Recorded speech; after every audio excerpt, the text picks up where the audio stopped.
명절 잘 쉬셨죠? 자, 프린트 풀어보겠습니다. 1번 조건부 권리를 침해하는 처분행위는 유효하다. X입니다.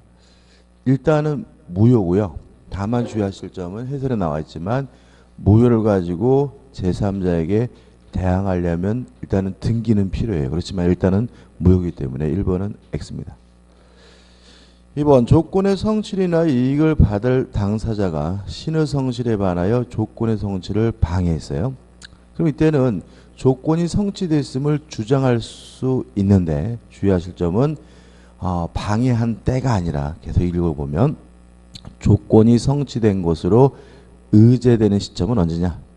이러한 신의 성실에 반하는 행위가 없었더라면 조건이 성취되었으라고 추산되는 시점이다. O 맞는 지문이고 방해시가 아니라는 건 조심하셔야 됩니다. 3번 상계 대표적인 단독행위고요. 단독행위는 원칙적으로 조건을 붙일 수가 없으므로 상계 의사표시는 조건을 붙일 수 있다. X가 되는 거죠. 4번 정지조건부 매매계약에 의한 토지 소유권 이전 청구권을 보존하기 위한 가등기는 허용되지 않는다. X입니다. 가등기는 대표적으로 조건부 권리에 대해서 하게 되거든요. 따라서 조건부 권리에 가등기는 할 수 없다는 지문은 X가 되는 거죠. 5번 부부관계의 종료를 해제 조건으로 한 증여계약.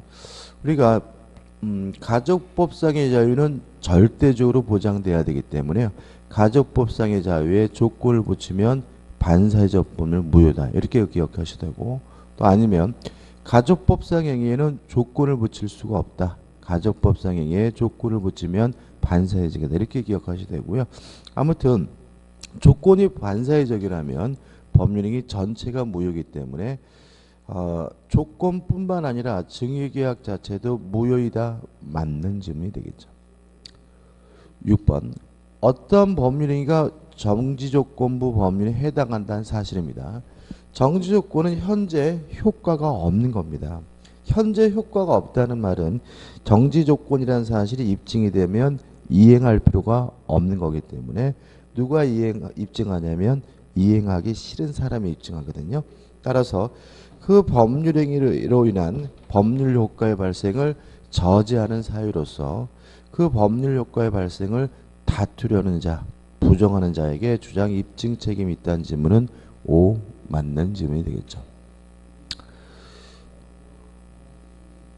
7번 해제 조건부 법률의 경우 법률 당시 조건이 이미 성취한 것인 경우 그러면 이미 성취했다는 말은 기성 조건이죠. 그러면 기, 종조, 기, 해, 무 그러면 기성 조건 해제 조건이면 무효이기 때문에 그 법률행위는 조건 없는 법률행위 된다. X가 되는 거죠. 8번 갑이 을에게 부동산을 매도하고 소유권 이전 등기를 하였다가 매매 계약이 합의 해제됐어요. 그러면 합의 해제가 되면 매매는 무효가 되고요. 매매가 무효면 등기도 무효입니다. 따라서 합의 해제되는 순간 을에서 갑으로 소유권이 복귀가 되기 때문에 갑의 을에 대한 말소 등기 청구권은 물권조 청구권이거든요. 따라서 갑이 을에게 소유권 이전 등기 말소를 청구하는 경우 갑의 등기 청구권의 법적 성격은 물권적 청구권이다. O 맞는 질문이죠. 9번 물권적 청구권의 상대방입니다. 일단 상대방은 점유자를 말하고요. 그 사람에게 아무런 고의과실을 요구하지 않습니다. 그 다음에 불법행위는 뭐죠? 불법행위는 고의나 과실로 타인에게 손해를 입히는 것이니까 불법행위를 이유로 손해배상을 청구하려면 반드시 그 상대방에게 고의나 과실이 있어야 되거든요. 그럼 만약에 침해자에게 아무런 고의 과실이 없다면 물권조 청구권을 행사할 수 있지만 불법행위를 원인으로 손해배상을 청구할 수가 없기 때문에 언제나 불법행위를 이유로 한 손해배상 청구권을 행사할 수 있다는 질문은 X가 됩니다. 불법행위를 원인으로 손해배상을 청구하려면 고의나 과실이 필요합니다. 10번 갑의 소유물을 을의 자신의 것으로 잘못 알고 점유한 경우 갑은 을의 과실 의무를 불문하고 을에 대하여 반환 청구권을 행사할 수 있다 옵니다. 왜냐하면 물권적 청구권의 상대방은 점유자를 말하고요. 점유자에게 아무런 고의 과실도 요구하지 않습니다. 11번 갑으로부터 겨우 기초공사만 한 건물을 매수한 을은 건물을 완성하였는데, 자, 건물을 신축하는 것은 법률행위가 아닙니다. 법률행위가 아니기 때문에 등기하지 않아도 신축자가 소유권을 가져요. 따라서 을이 건물을 완성했다면 을에게 소유권이 있습니다.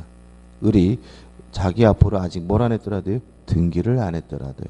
따라서 미등기인 동안에 갑이 자기 명의로 보존 등기를 했다면 이 보존 등기는 무효입니다. 왜냐하면 을이 소유자니까요. 또 다시 병에게 매도해 병에게 이전 등기를 완료해줘야 했다면 병의 등기도 무효입니다. 일단 절대적 무효가 원칙이고요. 우리는 무효인 등기에 대해서 공신의 원칙 인정하지 않죠. 따라서 갑의 등기가 무효면 병의 등기도 무효인 거죠. 따라서 을은 정당한 소유자이므로 등기 명의자인지 여부와 상관없이 병의 선의 악에 상관없이 소유권자이다. 오, 맞는 질문입니다. 두 가지가 합쳐놓은 거죠. 건물을 신축하는 것은 법률행위가 아니니까 등기 없이 소유권을 갖고요. 또 무효인 등기를 믿고 거래한 사람은 보호받지 못한다. 이 두 가지가 결합되어 있는 거고 맞는 질문이죠. 넘기시면 12번이 있습니다. 12번 소유권 이전 청구권 보존을 위한 가등기가 격려되어 있으면 소유권 이전 등기를 청구할 어떤 법률 관계가 있다고 추정된다. X입니다. 가등기 상태에서는 아무런 효과가 없고요. 추정력도 인정되지는 않습니다. 13번 동산의 선의취득에 필요한 점유취득은 이미 현실적인 점유라고 있는 양수인에게는 간이 인도에 의한 점유취득으로 그 요건이 충족된다. 오, 맞습니다. 왜냐하면 인도 방법 중에 제외되는 것은 점유 계정만 빠집니다.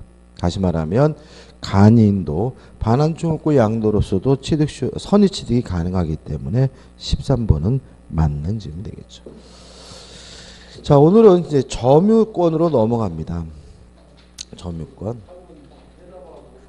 8번이 해답이 잘못됐나요? 8번 해답이 잘못됐네, 그죠? 8번 다시 말씀드리지만 X가 아니라 뭐죠? O 맞는 질문이에요. 죄송합니다. 8번이 정답이 잘못됐습니다. 8번은 X가 아니라 O입니다. O. 죄송합니다. 자, 378페이지에 점유권이 나옵니다. 일단 점유제도에서 점유의 개념이 나오는데 점유권이란 이런 권리를 말하는 거죠. 인정이 돼요? 점유권은 인정이 되고요. 다만 훔쳤기 때문에 정당화시켜준 유인, 본권, 뭐는 없는 거죠? 소유권은 없는 겁니다. 다시 말하면 훔쳤든 뺏었든 샀든 사실상 지배하고 있으면 당연히 인정되는 권리가 점유권이고 이러한 사실상 지배를 정당화시켜주는 이유들을 우리가 뭐죠? 본권이라고 한다. 다른 예를 들까요? 제가 아파트에 살고 있습니다. 저는 그 아파트에 대해 살고 있다. 사실상 지배하고 있으니까 뭐가 있죠? 점유권이 있는 거고요. 제가 그 집의 전세권자라면 사실상 지배를 정당화시켜준 이유인 본권은 뭐가 되죠? 전세권이 되는 거죠. 이거 하나 좀 주의하시기 바라고 380페이지 오시면 점유보조자 해가지고 정리할 게 나옵니다.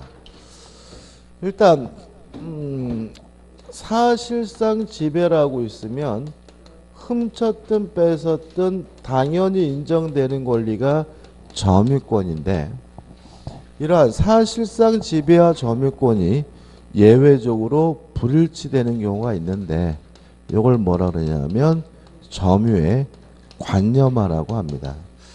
시험에 나올 가능성은 한 반반 정도 되는데 요 불일치란 말 속에서 우리가 두 가지를 알 수 있어요. 첫째, 사실상 지배를 하고 있는데도 불구하고 점유권이 인정되기 때문에 점유권이 부정되기 때문에 불일치되는 경우가 있는데요.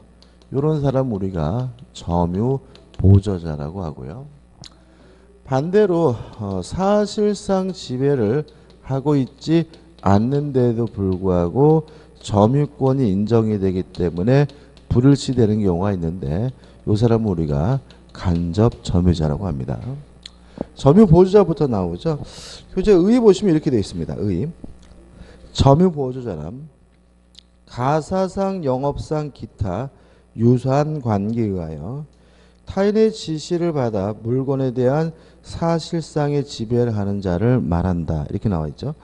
따라서 우리가 가사상이란 말 속에서 뭘 떠올리면 되냐면 가정부나 파출부를 떠올리면 되고요.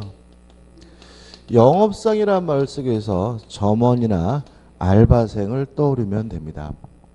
그 다음에 이 사람들은 왜 사실상 지배를 하고 있는데 점유권이 없냐면 타인의 지시와 명령에 따라서 사실상 지배하고 있기 때문에 점유권이 없다는 얘기고요. 결론은 점유 보조자도 사실상 지배는 하고 있기 때문에 자력 구제권은 인정이 되고요. 다만 점유권이 없다라는 말은 첫째, 점유권에 기한 물권적 청구권인 점유 보호 청구권 인정될 수가 없다는 점하고, 점유권이 없다라는 말은 점유자가 아니란 얘기니까 물권적 청구권의 상대방이 될 수가 없다는 논리를 갖게 됩니다. 여기서 주의하실 점은 첫 두 가지인데, 첫째, 자신의 소유물에 대해서도 점유 보조자가 될 수가 있습니다. 다시 말하면 소유권이 있느냐 없느냐 문제가 아닌 거죠. 다시 말하면 자신의 소유물이라 하더라도 타인의 지시와 명령에 따라서 지배하고 있다면 이 사람도 뭐가 돼요? 점유 보조자가 된다는 거 주의하시기 바라고요. 물론 처도 와이프도 뭐가 아니겠습니까? 점유 보조자가 아닙니다. 그러면 처가 점유 보조자가 아니라는 말은 처도 뭐가 되죠? 점유자란 얘기고, 따라서 처에 대한 물권적 청구권 행사도 가능하다는 거 꼭 기억해 두시기 바랍니다. 끝입니다. 그 다음에 간접점인데요. 우측 하단에 보시면 오른쪽 하단에 보신 의 개념이 나와요. 읽어보면 민법은 지상권, 전세권, 질권, 사용대차, 임대차, 임치, 기타의 관계로 타인으로 하여금 물건을 점유하게 한 자는 간접으로 점유권이 있다. 이렇게 나와 있죠. 그러면 이렇게 되는 거죠. 자신의 물건을 타인에게 지배시키고 있기 때문에 사실상 지배를 안 하고 있어도 점유권이 인정되는 사람이 간접점유자고요. 간접점유자의 가장 대표적인 예는 뭐가 되냐면 임대인이 됩니다. 결론은 위하고 반대예요. 간접점유자는 사실상 지배는 안 하고 있기 때문에 자력 구제권은 없습니다. 그렇지만 점유권이 있다라는 말은 점유자라는 얘기니까 점유권에 기한 물권적 청구권인 점유 보호 청구권 인정이 되고요. 또 점유권이 있다 점유자라는 얘기는 결국은 물권적 청구권의 상대방이 된다는 얘기죠. 그래서 기본적으로 이렇게 되는 거죠. 임대인과 같이 사실상 지배를 하지 않아도 점유권이 인정되는 사람이 누구죠? 간접 점유자가 되고요. 이 사람에게도 점유 보호 청구권이 있고 물권적 청구권이 상대방이 됩니다. 이유는 간접 점유자도 점유권이 있다 점유자가 있기 때문에 그래요. 근데 실제로 우리가 문제를 풀 때는 항상 직간접을 불문해요. 예외가 없어요. 그래서 만약에 간접 점유자에게는 안 된다 그러면 무조건 X예요. 자, 우리가 했던 거 물권적 청구권의 상대방은 뭐예요? 점유자를 말하는데 직간접을 불문하는 겁니다. 기억나시나요? 또 선의취득에서 양도인도 무권리자지만 반드시 점유자여야 되는데 직간접을 불문하고요. 선의취득자 양수인도 점유자여야 하는데 직간접을 불문합니다. 그 다음 오늘 우리가 취득시효라는 걸 할 거거든요. 취득시효도 반드시 점유하고 있어야 되는데 그것도 뭐예요? 직간접을 불문해요. 유치권자도 반드시 점유해야 되는데 이것도 뭐예요? 직간접을 불문해요. 예외가 없어요. 그래서 만약에 뭔가 말하면서 간접 점유자에게는 안 된다. 그럼 무조건 다 뭐가 돼요? X가 되고 점유자에 되는 것은 항상 뭐예요? 직간접을 불문하게 되고요. 이유는 간접 점유자도 사실상 지배는 안 하고 있을 뿐 뭐이긴 하다는 거죠? 점유자이긴 하다는 점에서 그런 내용이 나오게 되니까 이 정도만 정리하시면 됩니다. 끝입니다. 그 다음에 383페이지 오시면 점유의 종류 해가지고 내용이 나오는데 이 부분 일단 용어 정리라고 생각하시고 접근하시면 돼요. 정의를 해보면요. 점유라고 있으면 몇 가지 사실에 대해서 추정이 됩니다. 첫째, 소유의 의사가 있다는 사실이 추정이 됩니다. 두 번째, 선의. 세 번째, 평원. 네 번째, 공연함이 추정이 되고요. 유의하실 것은 점유하고 있더라도 무과실은 추정되지 않는다는 것도 꼭 기억해 두시고, 그러면 결국은 점유자는 요 네 가지에 대해서는 추정을 받기 때문에 스스로 뭐 할 필요 없냐면 입증할 필요가 없다는 점. 그렇지만 무과실에 대해서는 추정받지 않으므로 스스로 뭘 해야 되죠?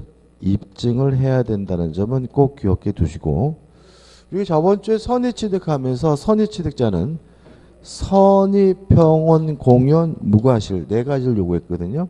근데 요 세 가지에 대해서는 선의 취득자는 스스로 입증할 필요가 없습니다. 왜요? 추정을 받기 때문에. 무과실에 대해서는 뭘 해야 됩니까? 입증을 해야 됩니다. 이것도 우리가 공통적이에요. 그래서 만약에 무과실이어야 되는 경우는 하나도 예외 없이 다 뭐예요? 스스로 입증해야 된다. 무과실은 뭐 받지 않아요? 추정받지는 않는다. 그렇지만 선이면 뭐 받아요? 추정받으니까 스스로 뭐 할 필요 없어요? 입증할 필요가 없다. 계속 반복입니다. 그래서 예를 들어서 만약에 그 사람이 소유권을 갖기 위해서 선이이기만 해야 된다면 굳이 스스로 뭐 할 필요 없어요? 입증할 필요가 없는 거죠. 근데 선이이고 무과실이 된다면 선임은 뭐 할 필요 없어요? 입증할 필요 없지만 무과실은 뭘 해야 돼요? 입증을 해야 된다는 점 주의하셔야 되겠죠. 그 다음에 소유의 의사가 있는 점유를 자주점유라고 합니다. 소유의 의사가 없는 점유를 타주점유라고 합니다. 선의 반대말은 물론 뭐죠? 악이겠죠. 평온이라는 말은 평화스럽고 온화한 점유 이런 말이거든요. 반대말은 폭력에 의한 점유 이렇게 이해하면 되고, 공연하다는 말은 공개적이란 뜻입니다. 따라서 반대말은 은밀하고 비밀스러운 점유, 은비한 점이고요. 무과실의 반대말은 뭐죠? 유과실입니다. 여기서 좌측에 요 5가지를 모두 다 갖추고 있으면 뭐냐면 하자 없는 점유라고 하고요. 우측에 하나라도 있으면 뭐가 되냐면 하자 있는 점유가 되는데, 조심할 것은 하자 있는 점유자도 점유권이 있다는 거죠. 왜냐하면 점유권이란 훔쳤든 뺏었든 사실상 지배하고 있으면 당연히 인정되는 권리가 뭐죠? 점유권입니다. 제가 물건을 훔쳤어요. 그러면 남의 물건인지 빤히 알고 있으니까 악이죠. 그래서 저는 뭐죠? 점유권이 있는 거죠. 또 몰래 훔쳤으면 뭐죠? 은비죠. 뭐가 있는 거죠? 점유권이 있는 거죠. 다시 말하면 하자 있는 점유자도 점유권이 있다는 거 잊지 마시기 바라고요. 그 다음에 자주점유냐 타주점유냐 구별하는 기준에 대해서 깊이 있게 들어가진 않을 건데, 우리 판례는 주관적 의사를 가지고 따진 않고 점유를 개시하게 된 원인을 가지고 객관적 외형적으로 따져야 된다는 것이 우리 판례 입장입니다. 따라서 그 사람이 속으로 무슨 생각을 하고 있는지는 고려하지 않아요. 그 사람이 점유를 개시하게 된 원인, 예를 들어서 매매다. 그러면 뭐예요? 소유의 의사가 있는 자주점유. 임대차다. 그랬으면 뭐예요? 빌린 거니까 하주점 이렇게 따지게 된다는 것이 우리 판례 입장이라는 거 기억해 두시기 바라고요. 우리 주택관리사 시험에서는 여기에 대해 시험은 잘 내진 않습니다. 지금 제가 뭐 한 거냐면 일종의 용어 정리한 거라 생각하시고 무슨 말인지만 좀 아시고 저 따라오시면 돼요. 끝입니다. 그 다음에 이제 우리가 뭘 갈 거냐면 388페이지입니다.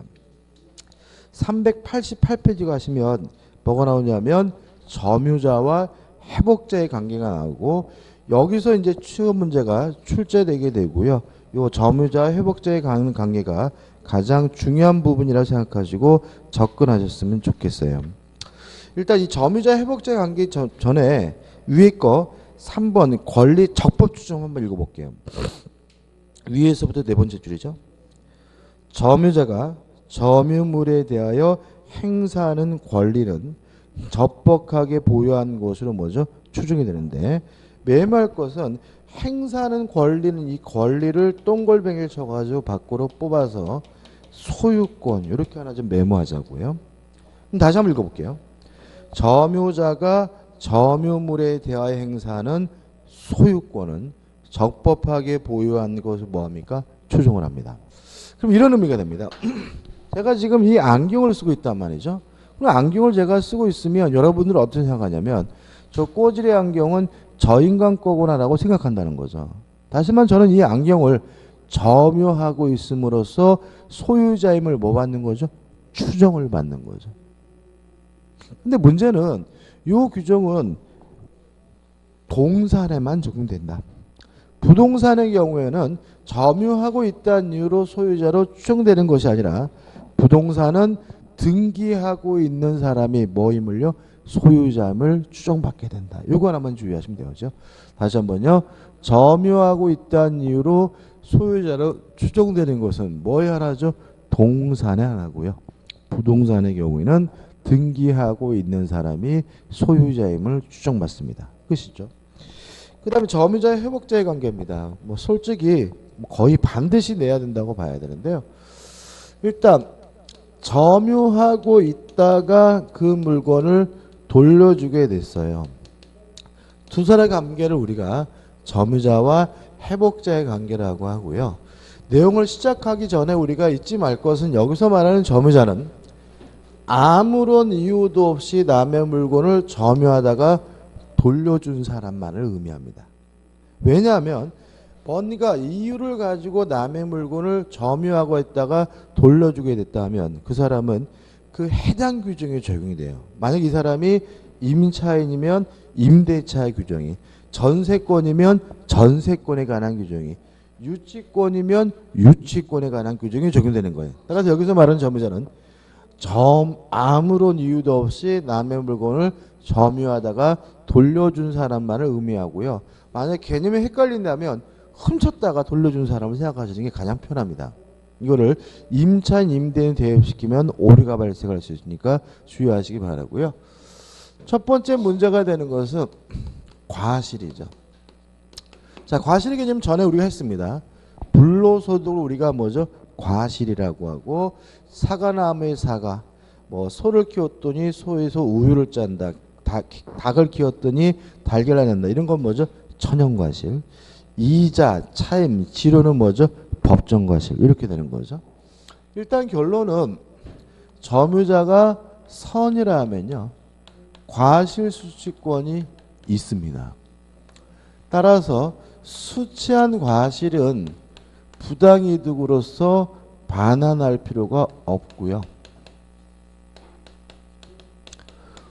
또 만약에 그 점유하고 있는 목적물이 부동산인 경우에는 차임이나 지료를 뭐 할 필요 없냐면 지급할 필요가 없다는 의미가 됩니다. 왜냐하면 선의 점유자는 뭐가 있기 때문에 과실 수취권이 있기 때문에.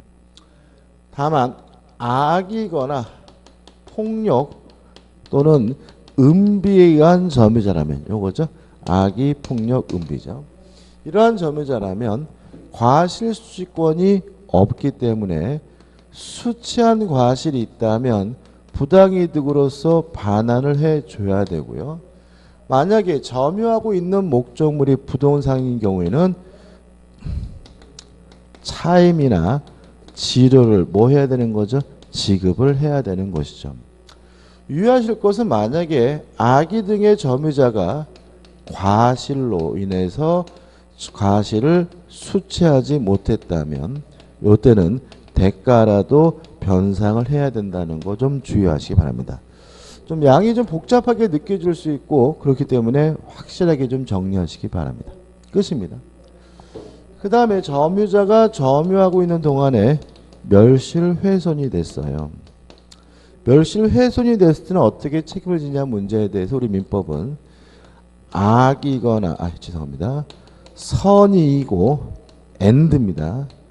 자주 점유라면 이때는 현존하는 이익 범위 내에서만 책임을 지면 되고요.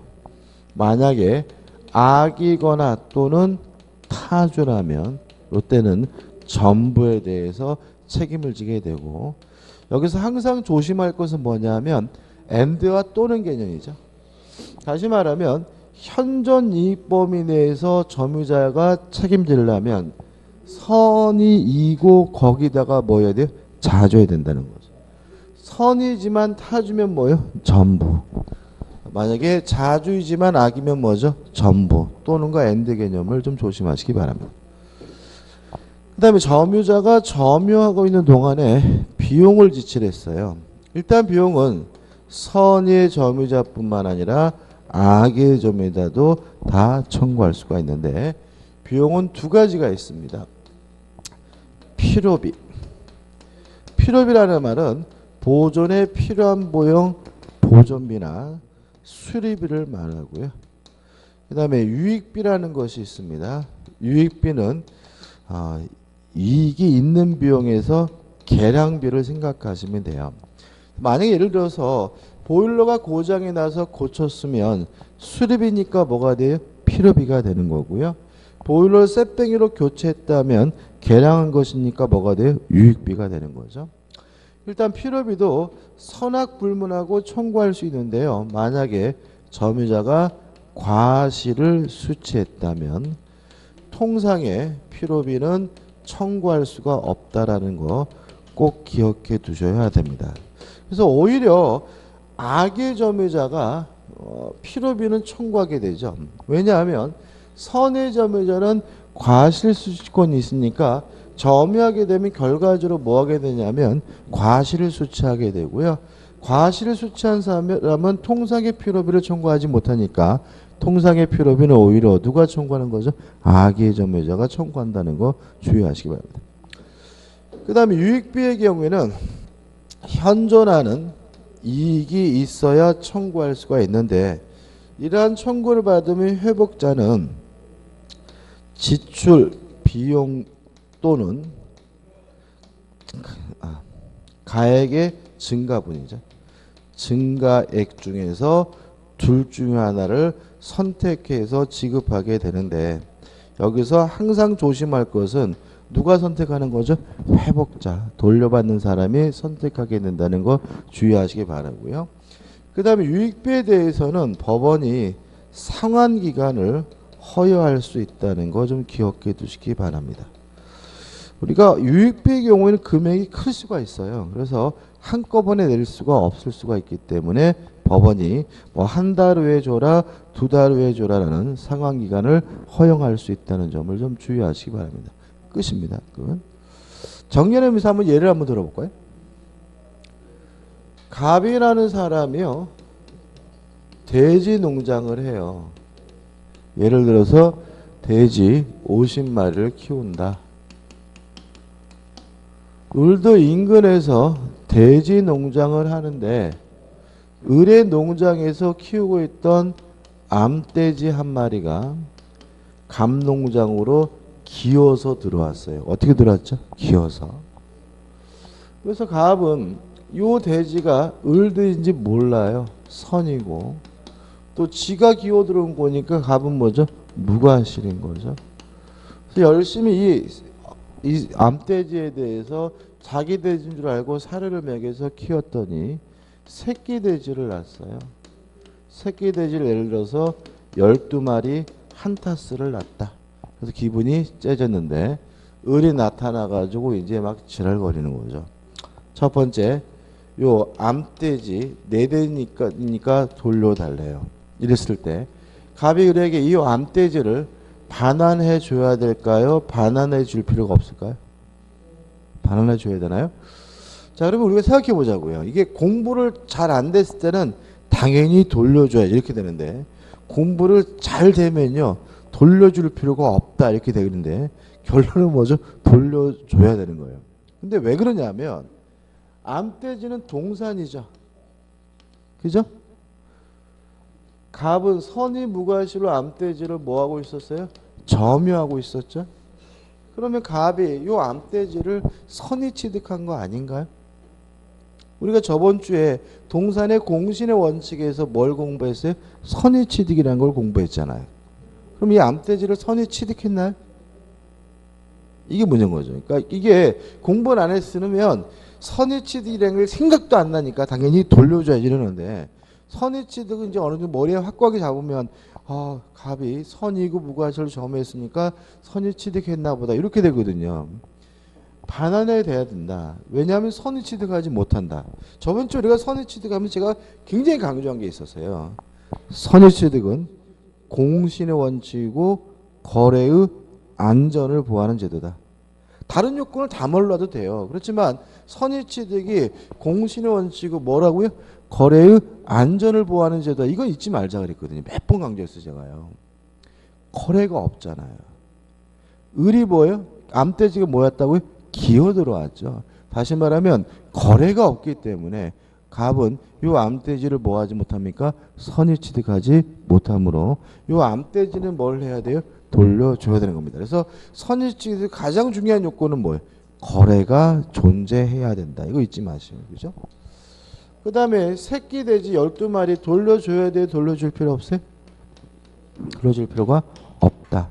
왜냐하면 선의 점유자는 과실 수취권이 있으므로 수취한 과실을 부당이득으로 뭐 할 필요 없어요? 반환할 필요가 없다. 그러면 을은 이제 엄마 돼지만 데려가겠죠? 근데 이 갑이 뭐라 그러냐면, 야 그지 같은 놈아, 그 돼지가 얼마나 많이 처먹었느냐 아냐, 사료값 달라라고 갑에게 청구할 수 있어요 없어요? 없다. 왜냐하면 사료값은 안 먹으면 뒤지겠죠. 그러니까 일종의 뭐죠? 보존비 필요비인데, 과실을 수취했으면 통상의 필요비를 뭐 하지 못해요? 청구하지 못하므로 사료값은 받을 수는 없다. 이렇게 되는 거죠. 만약에 기어드는 게 숫돼지면 숫돼지는 새끼 안 낳겠죠? 그럼 뭐예요? 숫돼지는 돌려주고 뭐는요? 사료값은 받을 수가 있다. 뭐 하다고요? 선악불문하고. 이렇게 사건이 해결되는 거고요. 아주 중요한 부분이니까 확실하게 정리를 하셔야 됩니다. 뒤로 가시면 작년 선악불문 청구한다니까요? 선악불문하고 알았더라도 뭐 할 수 있어요? 청구할 수 있다. 방금 말씀드렸잖아요. 선악불문하고 뭐죠? 청구합니다. 자, 뒤로 가셔도 이제 정리하는 의미에서 393페이지 오시면 기본 확인 문제가 나와요. 점유권 끝입니다. 점유에 관한 설명으로 옳지 않은 것은이죠. 1번. 점유자가 점유물에 유익비를 지출한 경우 점유자의 선택에 쫓아 그 지출 금액이나 증가액의 상한을 청구할 수 있다. X. 누가 선택합니까? 회복자가 선택합니다. 답은 1번이죠. 2번. 선의 점유자라도 본권에 관한 소에 패소한 때는 그 소가 제기된 때로부터 악의 점유자를 본다. 맞는 지문인지 좀 하나 좀 기억해 두시고요. 3번. 임치 기타의 관계로 타인으로 하여금 물건을 점유가 한 자라. 뭐죠? 간접 점유자인 거죠. 간접으로 점유권이 있다. 맞는 점이고. 4번. 점유자가 점유물에 행사하는 권리는 적법하게 보유한 것으로 추정한다. 맞는 지문이죠. 5번. 폭력에 의한 점유자죠. 여기죠. 악이 폭력, 은비에 의한 점유자는 뭐가 없죠? 과실수취권이 없으니까 수취한 과실을 반환하여야 하며 과실로 인하여 수취하지 못한 경우 그 과실의 대가를 보상해야 한다. 맞죠? 다시 말하면 악이 폭력, 은비의 점유자는 뭐가 없습니까? 과실수취권이 없으므로 술 취한 거실은 반환하고 과실로 수취하지 못했다면 대가라도 변상을 해줘야 됩니다. 보시다시피 뭐 점유권에서 문제가 한 문제 나올 텐데 결국은 답은 뭐죠? 여기서 선택하게 되는 거니까 요 세 부분만 정확히 정리하시고 요거는 뭐죠? 용어 정리 차원에서 접근하시면 된다는 거 다시 한번 말씀을 드립니다. 끝입니다. 자, 이제 소유권으로 갑니다. 396조의 소유권에서 의입니다. 물건을 사용하고 수익하고 처분할 수 있는 권리가 뭐죠? 소유권이고, 소유권에서 가장 중요한 것, 개념이 중요한 것은 소유권의 객체는 물건의 하나입니다. 권리는 소유권의 객체가 될 수가 없습니다. 우리가 보통 이런 말을 많이 써요. 내가 전세권을 소유하고 있어. 잘못된 표현이다. 왜냐하면 전세권은 물건이 아니라 뭐죠? 권리니까. 소유권의 객체는 뭐야 하나입니까? 물건, 동산, 부동산 하나는 거죠. 아파트 분양권의 소유자야. 이것도 뭐예요? 잘못된 거다. 왜냐하면 아파트 분양권은 물건이 아니라 뭐죠? 권리이기 때문에. 다시 말하면 소유권의 객체는 뭐에 하나입니까? 물건에 하나다. 이 개념에서 그거 하나만 주의하시면 돼요. 그리고 우리가 정리해야 될 것은 뭐냐면 398페이지에 주의 토지 통행권은 좀 우리가 정리를 해야 됩니다. 중요하다는 얘기겠죠. 좀 자세히 정리할 건데요. 첫째, 개념입니다. 공로로 출입하는 것이 불가능해요. 아니면 과다한 비용이 들어요. 그러면 이걸 우리가 맹지라 그럽니다. 그러니까 길이 없다는 얘기죠. 공로로 출입하는 것이 불가능하다는 말은 길이 없다는 얘기고, 이렇게 갇힌 땅, 맹지의 경우에는 어쩔 수 없이 남의 땅을 통행할 수밖에 없는데 요 우리가 주의 토지 통행권이라고 합니다. 개념이고요. 어디로 다니냐 문제에 대해서 우리 민법은 손해가 가장 적은 장소와 방법으로 통행을 하라고 규정을 두고 있고요. 그 다음에 손해가 있다면 이 손해는 원칙적으로 보상을 해주라고 규정을 두고 있습니다. 이게 중요한 이유는 뭐냐면 우리가 그 지적도 같은 거 교외 지역 발급받아 보시면 땅이 구획은 되어 있고요. 길이 없는 땅이 굉장히 많아요. 근데 그런 땅들은 가보면 다 뭐가 있어요? 길이 있거든요. 길 없이는 살 수가 없잖아요. 그런 길들의 법적 근거가 되는 것이 뭐죠? 주의토지 통행권이고요. 아주 흔하고요. 또 실제로 토지 소유자들의 권리의식이 강화됨으로써 최근에 소송도 굉장히 많이 급증하고 있기 때문에 시험에 잘 내고 있는 부분입니다.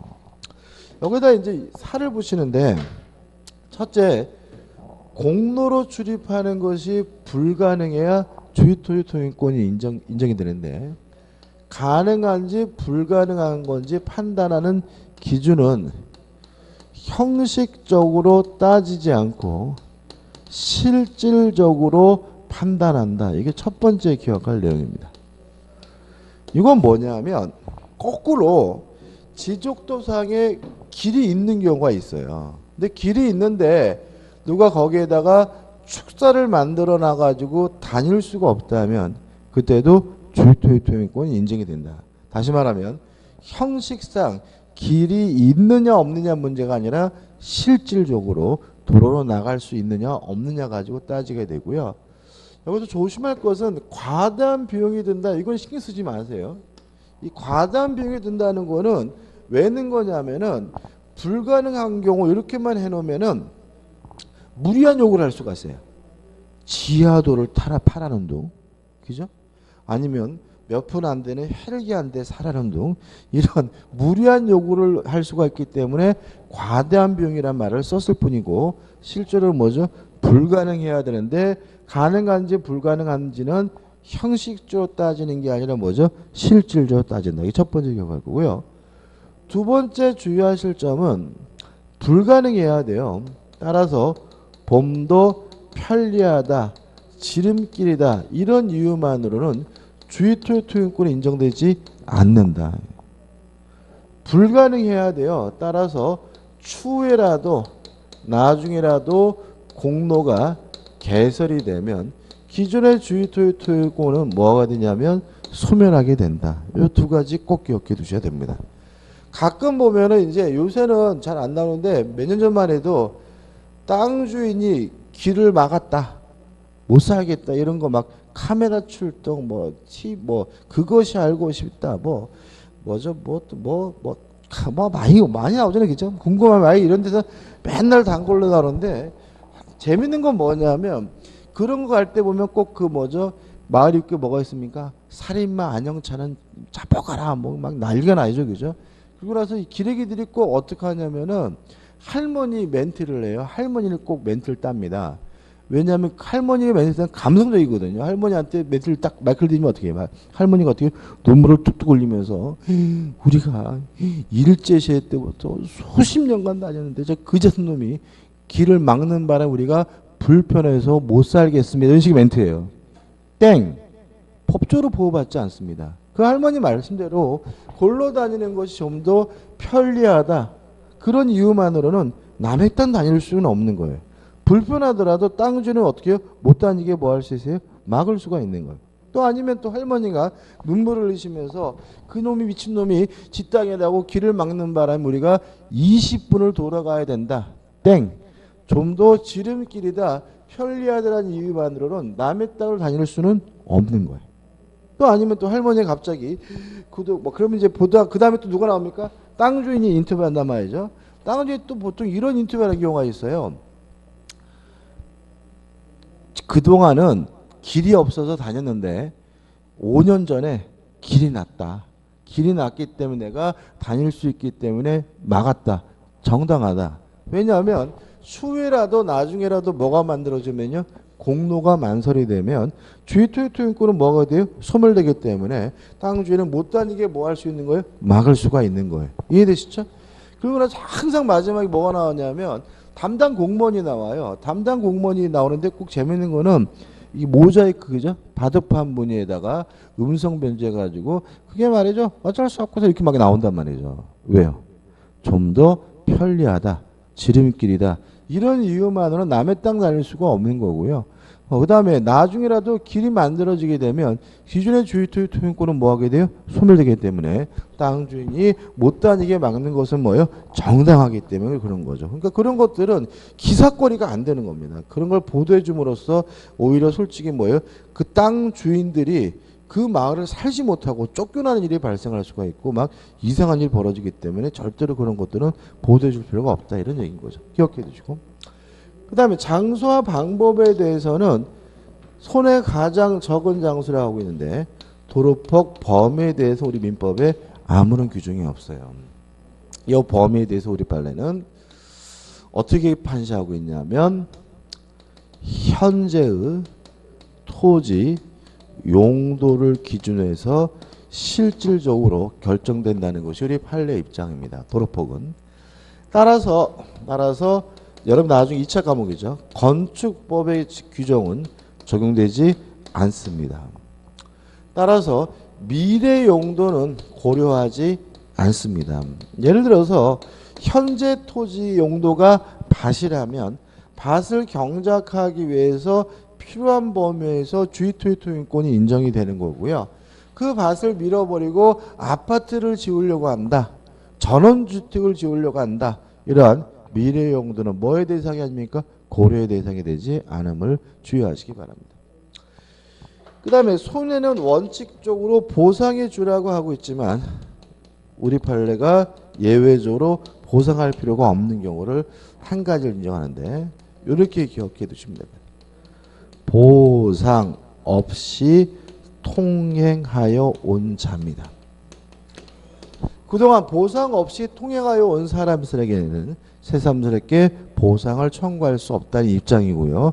이유는 법적 안전성을 고려하기 때문에 그렇고요. 두 번째 우리 민법이 규정되어 있는 거죠. 토지의 분할이나 또는 일부 양도로 맹제가 된 경우에는 보상할 필요가 없고요. 특별히 이걸 뭐라 그러냐면 무상주의 토지 통행권이라고 하고요. 마지막으로 유의하실 것은 분할 용도 또는 분할 일부 양도 무상주의 토지 통행권은 직접 당사자 간에만 적용된다는 것이 당사자 간에만 적용된다는 것이 우리 판례 입장이라는 것까지 꼭 기억해 두시기 바랍니다. 나오면 좀 까다롭게 느껴질 수 있는 분야이기 때문에 확실하게 정리하시고 내 것으로 만드셨으면 좋겠습니다. 여기까지고요. 좀 쉬었다 우측에 소유권 취득을 좀 보도록 하겠습니다.